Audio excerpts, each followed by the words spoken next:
Es un gusto poder estar contigo y compartir algo acerca de la palabra de Dios. Te invito a que pues sigas esta página donde encontrarás algunos cantos, también vas a encontrar algunos temas y algunas reflexiones en referencia a nuestra fe católica. Soy tu amigo y hermano en Cristo Pachín. Espero que te encuentres bien y bendecido por el Señor. El día de hoy quiero compartir un tema que se titula Los 8 momentos fundacionales de la Iglesia.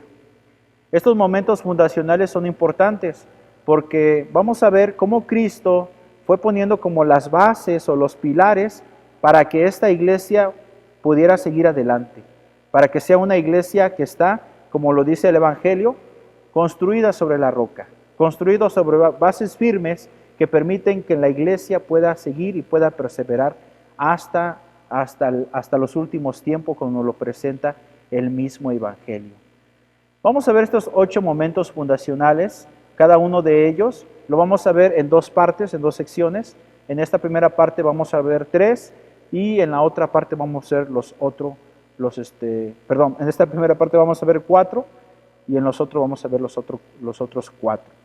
Bien, así como para construir una casa, para construir, por ejemplo, un templo o alguna fábrica, se necesitan poner buenas bases. Jesús también fue poniendo como las bases, ¿verdad? No basta poner la primera piedra.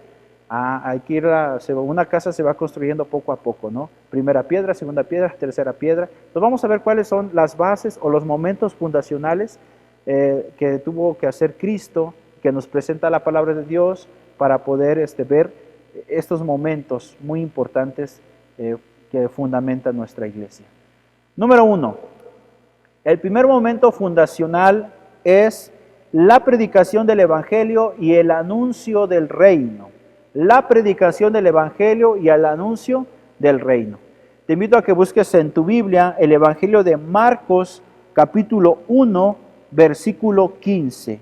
Marcos, capítulo 1, versículo 15. Escuchemos. Decía: se ha cumplido el tiempo y está cerca el reino de Dios. Arrepiéntanse y crean en la buena noticia. En otras traducciones dice: arrepiéntanse y crean en el Evangelio. Son palabras que escuchamos el miércoles de ceniza.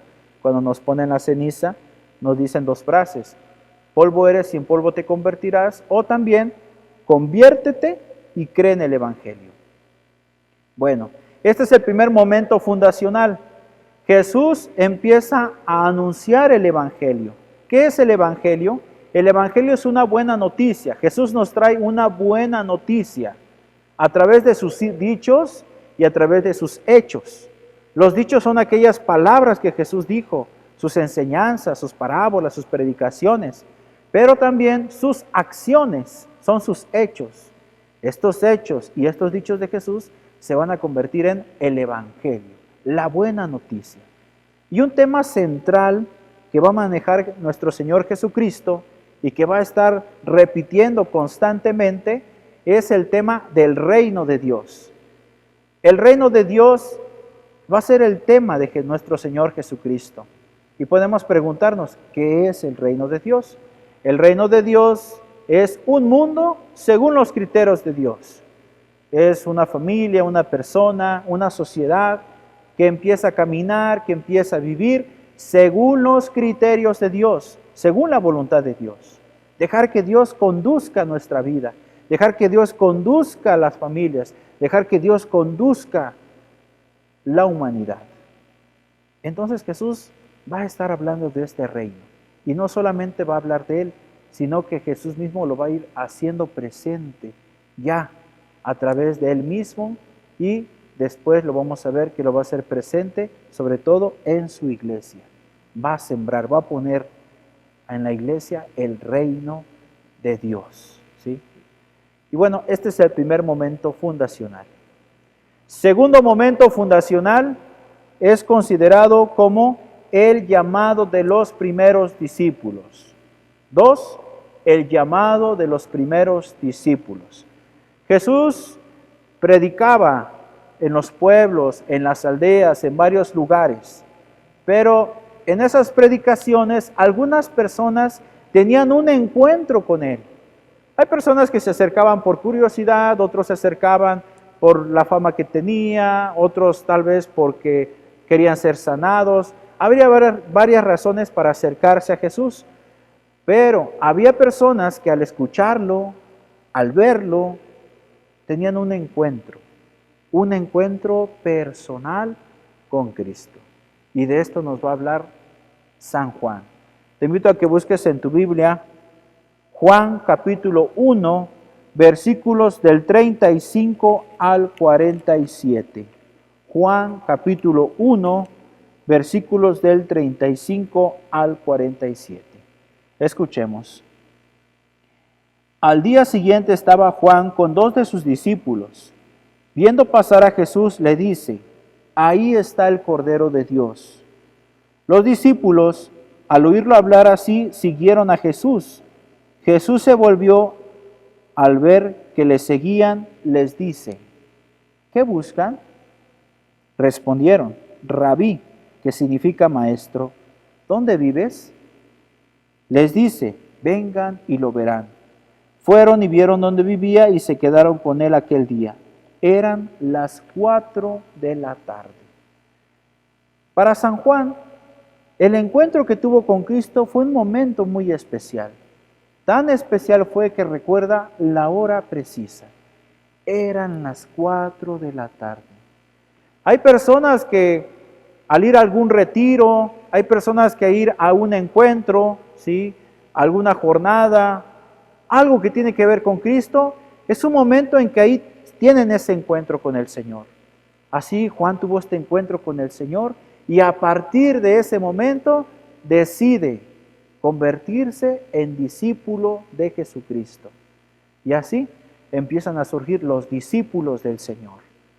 Por aquí y por allá empiezan a surgir personas, hombres, mujeres, familias que quieren seguir los pasos de Jesús, que se compromete con su mismo ideal, que también quieren hacer presente el reino de Dios, que quieren contribuir con el reino de Dios, que quieren también hacer presente las enseñanzas de Jesucristo y se hacen en discípulos. Este es el segundo momento fundacional, la presencia, la existencia de los primeros discípulos de Jesús. Vamos con el tercer momento fundacional, que es la oración del Padre Nuestro. La oración del Padre Nuestro. Busca en tu Biblia Mateo capítulo 6, versículo 9. Mateo capítulo 6, versículo 9. Vamos a escuchar. Ustedes oren así: Padre nuestro que estás en el cielo, santificado sea tu nombre, venga a nosotros tu reino, hágase tu voluntad en la tierra como en el cielo. Danos hoy nuestro pan de cada día, perdona nuestras ofensas como también nosotros perdonamos a los que nos ofenden. No nos dejes caer en la tentación y líbranos del mal. Esta oración del Padre Nuestro es considerada como la oración del Señor. Todos los que se hacían discípulos de Cristo aprendían esta oración, la memorizaban y la repetían constantemente. La oración del Señor, la oración del Padre Nuestro, donde nos presenta quién es el Dios de Jesucristo. En primer lugar, Padre, un Dios a quien nosotros le llamamos Padre. Jesús le enseña a sus discípulos a dirigirse a Dios como a un Padre. Jesús mismo va a decir: Padre, en tus manos encomiendo mi espíritu. Padre, si es posible que pase de mí este cáliz. Padre aparecerá constantemente en la boca de Jesús. Abba, papito. Y enseña a sus discípulos a llamar Padre a Dios. Y por eso decimos Padre Nuestro. Y aparecen aquí también las 7 súplicas o 7 bendiciones, 3 que hacen referencia a Dios y 4 que hacen referencia de nosotros, la humanidad, que le pedimos a Dios. Las primeras 3 que exaltan a nuestro Señor, que glorifican a Dios Padre, son las siguientes: santificado sea tu nombre, hágase tu voluntad en la tierra como en el cielo. Danos hoy, venga a nosotros tu reino. Entonces, son estos tres: santificado sea tu nombre, venga tu reino, hágase tu voluntad.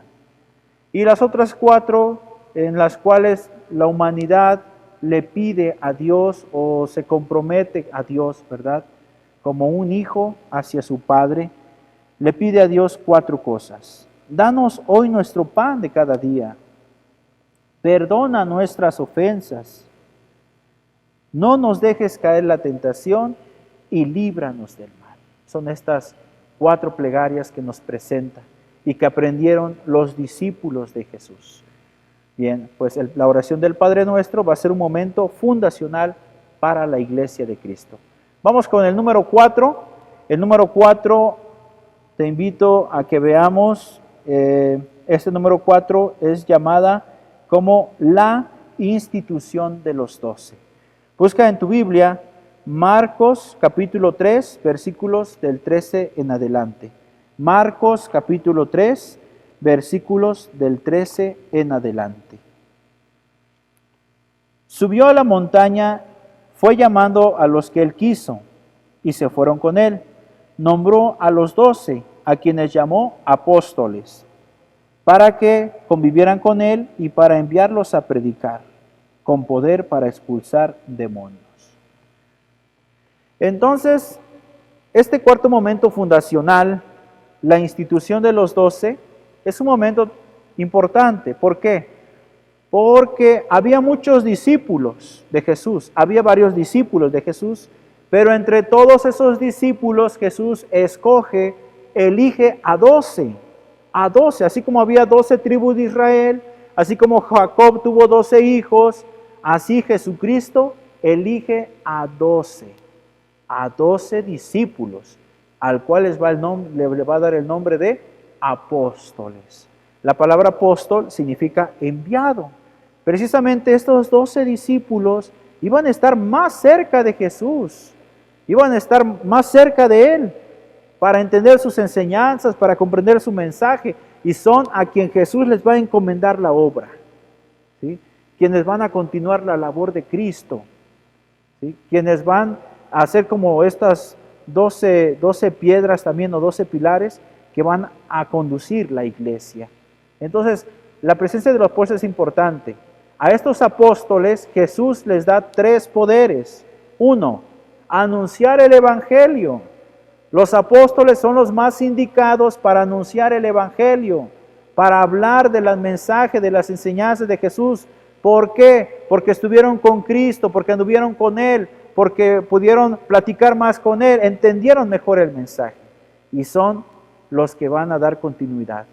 Vamos a ver, por ejemplo, en Hechos de los Apóstoles 2:42, ahí nos va a decir que se reunían para la enseñanza de los apóstoles. Entonces, los primeros cristianos tomaban en cuenta a los apóstoles como los predilectos para anunciar el evangelio. Segundo poder que Jesús le da a los apóstoles es celebrar el culto de la nueva alianza, es decir, hacer presente a Cristo, ¿sí? Celebrar el culto de la nueva alianza, lo que conocemos hoy como la celebración eucarística, hacer presente a Cristo a través de su cuerpo y a través de su sangre. Y entonces, ¿a quién Jesús le encomienda esto? A los apóstoles. Hagan esto en memoria mía. Y el tercer poder que Jesús le da a los apóstoles es guiar al pueblo de Dios. Nos va a decir Mateo 18:18, lo que aten en la tierra quedará atado en el cielo. Lo que desaten en la tierra quedará desatado en el cielo. Entonces, Jesús le da a estos apóstoles la autoridad, el poder de anunciar el evangelio, de celebrar el culto de la nueva alianza y de guiar, de conducir al pueblo de Dios. Así como Moisés conducía al pueblo, ahora los apóstoles conducen al pueblo. Entonces, son los apóstoles las 12 piezas importantes, 12 que Jesús elige. Ahora aquí hay algo muy importante, nos dice el versículo 13, capítulo 3 de Marcos, llamó a los que él quiso. Es decir, ser apóstol no fue una elección de cada uno de ellos, fue una elección de Jesús. Jesús puso la mirada y dijo: Pedro, Santiago, Simón, Judas. Él fue eligiendo o llamando a aquellos que Él quería que fueran apóstoles. Bueno, pues esta es la primera parte de los 8 momentos fundacionales de la Iglesia.